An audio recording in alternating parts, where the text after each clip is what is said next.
안녕하세요. 오늘도 사연살롱을 찾아주셔서 감사합니다. 저는 60 중반의 할머니입니다. 저는 한 대학교의 의대 교수인데요.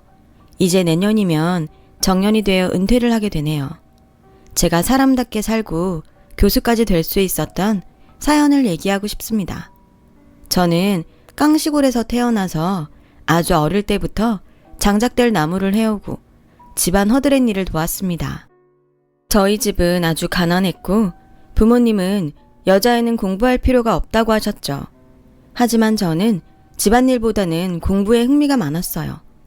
몰래 학교 창문으로 들여다보며 한글을 익히고 산수 공부를 하다가 쫓겨나기도 하고 부모님한테 잡혀와서 혼쭐이 나기도 했어요. 계집애가 공부해서 뭐 할 거냐며 살림이나 잘 배우라고 하셨죠. 그런 제 삶의 변화가 오기 시작한 건 젊은 여선생님이 오시고부터였어요. 시내에 있는 유일한 중학교에 부임하신 선생님은 제가 야트막한 산기슭에서 쑥을 뜯다 말고 누가 놓고 간 책을 읽는 걸 보시고 저에게 공부를 가르치기 시작하셨어요. 순정아, 지금 당장은 이게 너한테 쓸모없는 것 같아도 언젠가 분명히 도움될 날이 올 거야. 네가 노력한 만큼 네 인생의 기회도 넓어질 거고. 그 선생님도 공부 못하게 하는 부모의 눈을 피해 열심히 공부해서 대학을 나와 선생님이 됐다고 하셨어요. 저는 그때부터 밤마다 몰래 걸어서 20분 거리에 있는 선생님 댁에 가서 국어, 산수, 도덕, 사회, 자연 이런 것들을 배웠고 열심히 공부한 덕에 중학교 과정도 배울 수 있게 됐어요. 그러다가 엄마한테 들키고 말았습니다. 선생님 댁에 가려고 막 집을 나섰을 때였죠. 엄마는 아버지한테 말하지 말라고 싹싹 비는 저를 보며 한숨을 쉬시고는 들키지 않고 끝까지 할 자신 있으면 그렇게 하고 자식이 좋아하는 거 부모도 못 시켜주는데 그걸 다 해주신다는데 어떻게 안 된다고 하겠냐. 기왕 할 거면 내 몫까지 다 하거라. 라며 몰래 다닐 수 있게 해주셨습니다. 그렇게 몇 년간 공부가 계속되면서 저는 검정고시에 합격했고 대학에 가고 싶다는 꿈을 꾸게 되었죠. 하지만 현실적으로는 어려움이 많아서 엄두가 나지 않았어요. 공부할 시간도 많아야 하고 문제집도 살 게 많고 그저 막막해서 걱정을 하자 선생님은 엄마를 만나셨어요. 순정이는 정말 똑똑해요. 누구보다 이해력도 빠르고 머리도 좋고 굉장히 성실하죠. 이런 애가 공부를 안 하면 누가 하겠어요. 부디 어머님께서 순정이가 대학에 갈 수 있도록 도와주세요. 그 말에 엄마는 한동안 고민하셨어요. 그리고 결국에는 저를 밀어주기로 하셨습니다. 아빠 몰래 집안일 하는 시간을 빼주셨고 문제집 살 돈도 주셨어요. 그 돈이 충분치 않았기 때문에 저는 선생님의 도움을 받아야 했습니다. 두 분은 그렇게 뒤에서 조용히 제 앞날을 위해서 지원을 아끼지 않으셨죠. 저도 그런 엄마와 선생님께 보답하고자 하루 10시간씩 공부를 했고 그러다 보니 점점 더 풀 수 있는 문제들이 많아지더라고요. 한 번은 선생님이 갖다 주신 유명 학원 모의고사 문제를 풀었는데 제가 거기서 딱 2문제만 틀렸어요. 공부 잘하는 고3들도 어려워하는 시험이라고 하셨어요. 선생님은 거봐, 너는 이렇게 할 수 있을 줄 알았어. 이게 공부에 재능이 있다는 뜻이야. 거기다 넌 아주 열심히 노력하는 힘까지 있잖아. 선생님, 제가 정말 서울에 있는 대학에 갈 수 있을까요? 이 시험 성적을 보고도 모르겠어? 넌 이미 전국 수준이라고. 라며 저를 격려하셨습니다. 저는 그 말에 힘을 얻어 더 열심히 공부할 수 있었죠. 그리고 저는 선생님 말씀대로 서울에 있는 의과대학교에 합격할 수 있었어요. 저는 너무 기뻐서 엄마와 선생님 손을 잡고 팔짝팔짝 뛰었고요. 엄마는 너무 좋아서 눈물을 훔치셨고 선생님도 진심으로 축하해 주셨어요. 하지만 문제는 아버지였는데요. 아버지는 어디 여자애가 혼자 서울에 올라가냐며 펄펄 뛰셨습니다. 그리고 쓸데없는 데에 시간을 낭비했다며 제 책들을 다 버리셨어요. 저는 너무 속상한 나머지 아버지를 원망하며 가출을 결심했죠. 오빠들은 아버지가 다 밀어줘도 못 간 대학, 나는 갔는데 왜 나보고는 안 된다고 하는 거예요? 아버지가 밀어준 것도 아닌데. 그렇게 저는 몰래 짐을 싸서 새벽에 기차역으로 갔어요. 그런데 거기에 선생님이 나와 계신 것이었어요. 순정아, 이렇게 가면 안 돼. 네가 잘못한 게 없는데 왜 집을 나가니? 나가더라도 떳떳하게 모두의 박수를 받으면서 떠나야지. 지금 네가 이렇게 무작정 서울에 가면 어디 더 받아줄 것 같아? 지금 그러지 말고 돌아가자. 안 그러면 네가 지금까지 노력한 게 다 헛수고가 되는 거야. 저는 결국 선생님과 함께 집으로 돌아오게 되었어요. 집에서는 제가 가출하라고 했던 것을 아무도 몰랐습니다. 선생님은 어떻게 하신 건지 대학교 입학금과 등록금을 마련해 오셨더라고요. 그리고 아버지께 이건 제가 순정이한테 주는 대학 합격 선물입니다. 서울에서 1등만 한다고 하는 애들도 떨어지는 의대에 합격했잖아요. 이만한 선물은 받을만 하다고 생각합니다. 순정이가 서울에서 대학을 다닐 수 있게 해주세요. 분명히 아버님께 효도하는 딸 될 겁니다. 선생님의 몇 번이고 되풀이한 간곡한 설득 덕에 결국 아버지는 저를 서울로 보내기로 하셨어요. 저는 선생님께 이 은혜를 어떻게 다 갚아요. 정말 감사합니다, 선생님. 하며 펑펑 울자 선생님은 네가 열심히 하면 되는 거야. 그리고 훌륭한 의사가 돼서 갚으면 돼. 라며 제 어깨를 토닥여 주셨습니다. 저는 그러겠다고 굳게 약속했고 대학에 가서 정말 열심히 공부했어요. 1학년 때 다들 해본다는 미팅도 하지 않았고 다른 애들과 몰려다니며 놀지도 않고 공부하고 학생 과외만 열심히 했죠. 그렇게 1학기를 우수한 성적으로 마치고 집으로 돌아갔어요. 선생님께 드릴 선물을 사가지고 시내 중학교로 갔더니 선생님이 그만두셨다는 거예요. 어떻게 된 일인지 영문을 묻자 결핵에 걸려서 수업 시간에 피를 토했고 그 이후로 학교를 그만두고 요양을 떠났다고 하더라고요. 선생님은 제 앞으로 편지를 남겨놓으셨더군요. 편지를 서울로 보내지 않은 건 제 공부를 방해하기 싫어서였다고 적혀 있었어요. 순정아, 너는 언젠가 꼭 훌륭한 의사가 될 거야. 선생님은 그렇게 믿어. 그러니 건강 유의하면서 공부해야 한다. 건강 잃으면 아무 소용없어. 저는 선생님이 어디로 가셨는지 학교 선생님마다 붙잡고 물어봤습니다. 그러나 선생님이 어디로 요양 가셨는지 아는 사람은 없었어요. 아무에게도 말 안 하고 떠나셨다는 거였습니다. 요즘 같으면 인터넷으로 어떻게든 찾을 수 있었을 거예요. 하지만 당시에는 그럴 수가 없었어요. 저는 선생님을 찾으려고 알만한 사람들을 찾아다녀 봤지만 결국 찾지 못했고 방학이 끝나 학교로 돌아가야 했습니다. 저는 자취방에 돌아와 책상 앞에 앉아 결심했어요. 그래, 선생님을 다시 만났을 때 자랑스러운 제자가 될 수 있게 열심히 살자. 공부도 열심히 하고 돈도 열심히 벌자. 그게 선생님께 보답하는 길이야. 저는 그때 이후로 정말 더 이를 악물고 공부했어요. 잠 한숨 안 자고 며칠씩 공부하다가 병원에 입원도 해봤고 너무 책상 앞에 앉아 있어서 엉덩이가 온통 짓무른 적도 있었죠. 밥 먹는 시간도 아까워서 일주일치 주먹밥을 만들어 놓고 냉동실에 넣어놨다가 하나씩 꺼내 녹여서 먹었습니다. 반찬은 시골에서 보내준 김치 한 가지였고요. 어려운 의학 용어들은 다양한 연상법을 이용해 달달 외우고 또 외웠어요. 화장실 거울 옆에도 외워야 할 단어들을 잔뜩 써놓고 이빨을 닦으면서도 외우고 또 외웠습니다.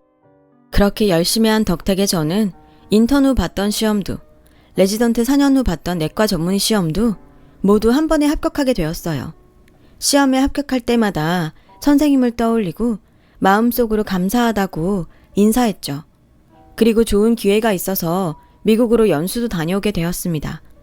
그 이후 저는 대학병원에서 계속 일을 하다가 순환기 내과 교수가 되었죠. 그날은 정말 선생님이 많이 보고 싶었어요. 속으로 살아 계시면 언젠가 꼭 만날 수 있게 해달라고 기원하는 날도 많았고요. 그러고 보면 선생님은 늘 제 마음 한쪽에 계셨어요. 저는 선생님을 잊은 적이 없었고 선생님을 대한다고 생각하고 환자를 진료했어요. 그리고 또 새로운 의학 논문들을 읽고 연구 자료도 수없이 검토했습니다. 그랬더니 어느새 환자들이 제일 신뢰하는 의사로 저를 꼽게 되었고 저는 그런 말을 들을 때마다 속으로 이게 다 선생님 덕분이에요 라고 말씀드렸어요. 그 사이 저는 결혼을 해서 딸을 하나 두었어요. 딸을 낳은 날에는 돌아가신 부모님 생각도 많이 났지만 선생님이 만약 보셨다면 참 기뻐하셨겠지 그런 생각을 했죠. 선생님을 떠올리며 딸 이름을 선생님과 같은 선희라고 지었습니다. 선생님처럼 마음 넓고 예쁜 사람이 되길 바래서였어요. 그리고 어느새 그 딸이 다 커서 결혼할 나이가 되었죠. 딸도 저처럼 의사가 되고 싶다며 의대에 가서 인턴을 하고 있었습니다. 엄마, 나 만나는 사람 있는데 엄마도 한번 같이 봤으면 좋겠어. 그래? 결혼까지 생각하는 사람이야? 내가 지금까지 엄마한테 내 남친 소개한 적 없잖아. 이 오빠는 진짜 내 인연인 것 같아. 딸은 부끄러운 듯 쑥스러운 표정으로 말하더군요. 저는 그렇게까지 내키지는 않았습니다. 딸 얘기를 들어보니 마음은 착하고 긍정적인 사람 같은데 크게 욕심도 없고 가진 것에만 만족하며 그날 벌어서 그날 쓰고 사는 사람 같았거든요. 저는 제 사위는 좀 더 야망이 크고 미래를 위해 투자하는 인물이길 바랐는데 완전 정반대 타입인 것 같아서 만나기도 전에 씁쓸했죠. 하지만 딸은 그걸 참 좋게 본 것 같았어요. 딸이 그렇게 좋아하는데 제가 보지도 않고 싫다고 할 수 없어서 저는 일단 그 청년을 만나보겠다고 약속했습니다. 사위는 고등학교 교사였고 아주 선한 인상을 하고 있었어요. 교사 사위라니 부족함 없다고들 하시겠지만 전 욕심이 많았나 봅니다. 그래, 평생 고등학교에서 아이들만 가르칠 생각인가? 대학원에 가서 박사를 하고 유학 갈 계획은 없고? 라고 하자 사위는 네, 저는 많은 가능성을 갖고 있는 아이들에게 뭐든 마음먹으면 할 수 있다고 가르치는 사람으로 남고 싶습니다. 제가 이런 데에는 저희 큰어머니 영향이 큽니다. 아프셔서 2번 교직을 쉬셨지만 큰어머니가 용기를 줘서 어려운 환경에서도 공부를 해서 자기 인생을 개척한 사람들이 많거든요. 그런 분들이 큰어머니한테 인사를 하러 올 때면 큰어머니가 자랑스럽고 저도 그렇게 되고 싶다는 생각을 많이 했습니다. 생각이 굉장히 바른 청년 같았습니다. 정말 보기 드문 사람인 것 같네. 하지만 그러기에는 현실이 만만치만은 않을 텐데 자네가 그러는 걸 부모님은 어떻게 생각하시나? 라고 물었고 사위는 부모님도 처음에는 제가 외국 유학도 다녀오고 더 좋은 직장 갖기를 바라셨지만 요즘처럼 교사 되기 힘든 때에 당당히 고등학교 교사로 일하는 것도 감사하다고 하셨어요. 제 생각도 많이 지지해 주셨고요. 라며 쑥스럽다는 듯 웃더군요. 엄마, 왜 자꾸 그런 질문만 해? 꼭 오빠가 교사인 게 마음에 안 드는 것처럼. 나는 오빠 같은 사람이 더 많았으면 좋겠는데? 오빠가 하는 거 보면 정말 존경스럽다고. 그리고 학생들한테도 인기가 얼마나 많은데 그래. 교사가 천직이야. 타고났다니까.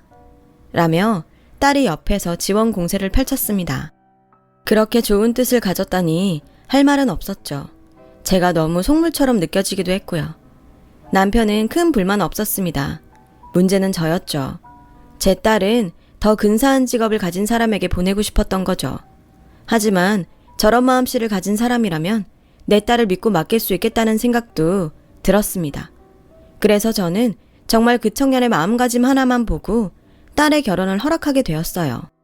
그리고 결혼식 준비는 원만하게 진행되어 양가 부모님의 상견례 날이 되었어요. 저는 약속 장소인 한정식 식당에 조금 일찍 도착했죠. 환자 진료가 생각보다 일찍 끝난 것도 있었지만 중요한 자리인 만큼 먼저 가서 마음의 준비를 하고 싶은 것도 있었거든요.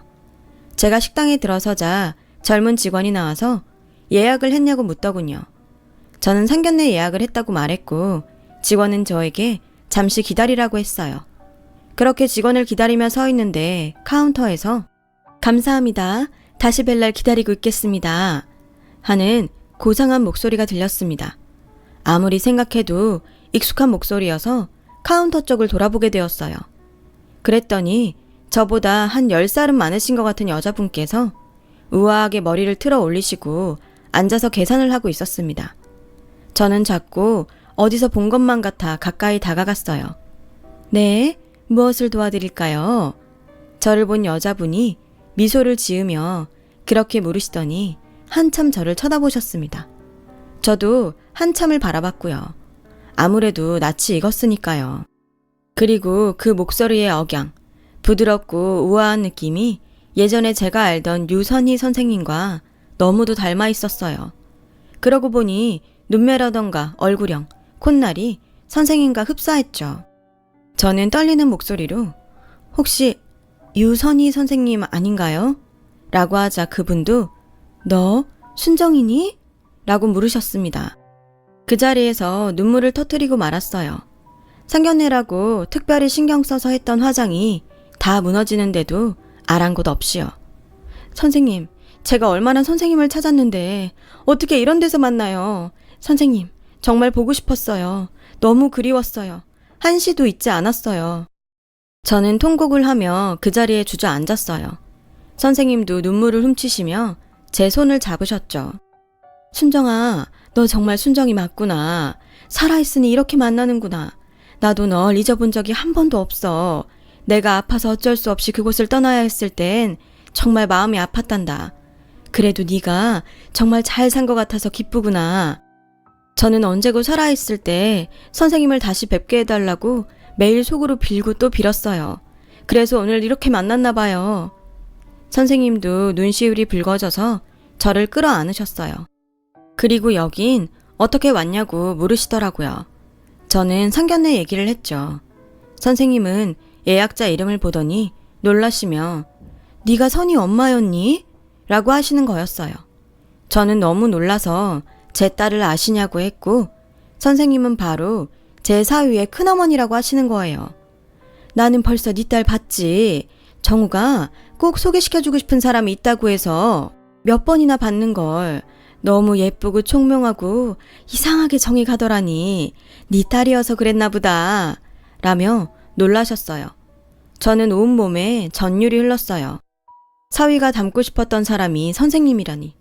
저는 사돈분들과 사위와 딸을 만나 선생님과의 인연을 이야기했고 그분들과 사위도 다 놀라더라고요. 당연히 제 딸도 놀랐고요. 무엇보다 제가 딸 이름을 선생님 이름을 따서 붙였다니까 사위는 흠칫하더군요.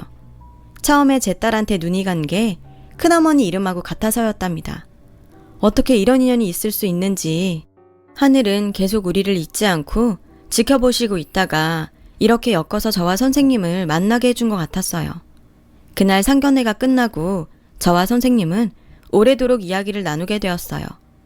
선생님은 처음 요양을 마치시고 다시 교사를 하시며 결혼도 하셨다고 했습니다.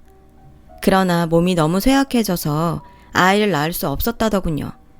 학교 일도 너무 무리를 해서 몸이 다시 나빠졌는데 그때도 폐가 문제가 됐다고 하셨어요. 결국 교사를 그만두셨고 집에서 지내시다가 가끔씩 남편이 경영하는 한정식 식당에 나와서 카운터를 봐주고 있다고 하셨어요. 마침 제가 간 날이 시조카 상견례여서 제 딸도 보고 저희 부부도 볼 겸 나오셨다는 거였습니다. 선생님은 제가 순환기 내과 교수라고 하자 그렇게 될 줄 알았다며 저는 꼭 해낼 줄 알았다고 자기 일처럼 기뻐하셨죠. 저는 선생님 손을 꼭 잡고 그래서 이제 몸은 좀 괜찮아지셨어요? 많이 마르신 것 같은데 불편하신 데는 없으시고요? 라고 물었더니 다시 몸이 안 좋아진 것 같아서 병원에 예약을 했는데 그 의사가 워낙 그 계통의 유명한 교수라 그런지 2달도 넘게 기다려야 된다고 하시더라고요. 저는 그 말을 듣고 돌아와서 호흡기 쪽에 내놓으라 하는 교수들에게 전화를 싹 돌렸어요. 그리고 대학병원 내에 인맥을 총동원해서 선생님이 VIP 병실에 입원할 수 있게 했죠. 난 일반 병실도 괜찮은데 이런 데는 어색해. 선생님, 이거 제가 은혜 갚는 거라고 했잖아요. 제가 선생님께 보답할 수 있게 해주세요. 선생님은 웃으시면서 알겠다고 하시더라고요. 검사 결과 선생님의 폐에서 종양이 발견되었고 암의 소견이 나왔어요. 선생님은 몸이 많이 약하셔서 수술에 대한 부담이 있었는데 워낙 초기였고 표적 항암 약물 치료가 가능할 것으로 보며 바로 제가 주치의가 돼서 치료에 들어갔습니다. 선생님은 우시면서 내가 순정이 덕분에 살게 됐구나. 고맙다. 라며 계속 제게 고개를 숙이셨어요. 저는 그러지 마시라면서 꼭 건강하게 만들어드리겠다고 약속했죠. 선생님의 항암 치료가 시작됐고 아이들의 결혼식 날짜도 잡았습니다. 저는 해외 최신 논문들은 전부 찾아보고 미국 유명한 대학병원에서 임상 진행 중인 효과 좋은 신약이 있는지 계속 알아보며 바쁜 날들을 보냈어요. 제가 있는 대학에서 연구 중인 치료제도 알아보았죠. 어떻게 해서든지 암의 전이도 막아내고 완전히 뿌리 뽑고 싶었어요. 선생님은 그런 절 보며 이런 좋은 의사를 만날 줄 몰랐다고 좋아하셨고요. 저도 너무 기뻤습니다. 제가 공부한 것으로 선생님을 도울 수 있게 되었으니까요. 힘들게 공부했던 날들에 대한 후회가 정말 눈꽃만큼도 없었어요. 부모님만큼이나 제 인생에 큰 영향을 주신 선생님을 치료해드릴 수 있으니까요. 그리고 시간이 흘러 아이들 결혼식 날이 되었어요. 선생님도 그동안의 치료로 많이 좋아지셔서 곱게 한복을 입고 결혼식장에 오셨어요. 사위는 저를 보더니 한박 웃음을 지으며 90도로 인사를 하더군요. 저는 가까이 가서 사위 손을 잡았습니다. 내가 자네를 못 알아보고 이런저런 신뢰를 많이 했지? 미안하네.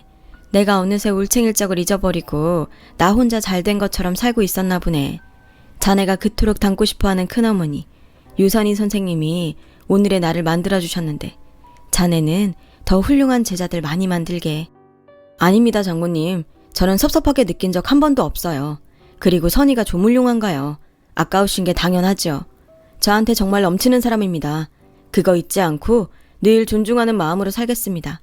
저와 선희의 결혼을 허락해 주셔서 감사합니다. 라는데 제 눈시울이 뜨거워지더라고요.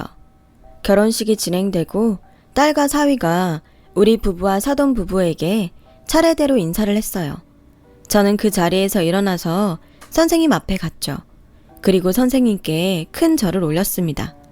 선생님, 시골에서 나물이나 캐고 땔감이나 주워던 저를 오직 책 좋아한다는 이유로 공부시켜주시고 문제집도 사주시고 대학 첫 등록금까지 마련해 주셨습니다.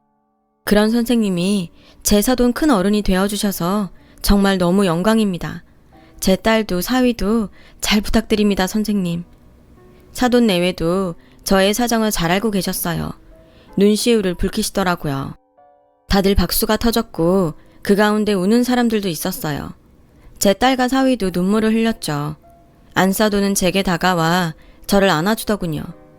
행복한 딸의 결혼식을 울음바다로 만들어 너무 미안했지만 저는 그렇게라도 공개적으로 사람들 앞에서 선생님께 인사를 드리고 싶었어요. 선생님은 건강을 회복하셨고 지금은 정기적으로 검진을 받으러 오십니다. 이제 제가 은퇴하고 나면 같이 여행이나 다니자고 하시네요. 저도 그럴 날만을 기다리고 있습니다. 이제라도 선생님의 은혜에 보답하며 살고 싶어요. 제 얘기 들어주셔서 감사합니다. 다들 평안하시고 좋은 일 많으시길 빌겠습니다. 여러분, 사연 댓글에 응원과 현명한 조언 부탁드려요. 좋아요와 구독은 저에게 큰 힘이 됩니다. 오늘도 좋은 일 가득하세요.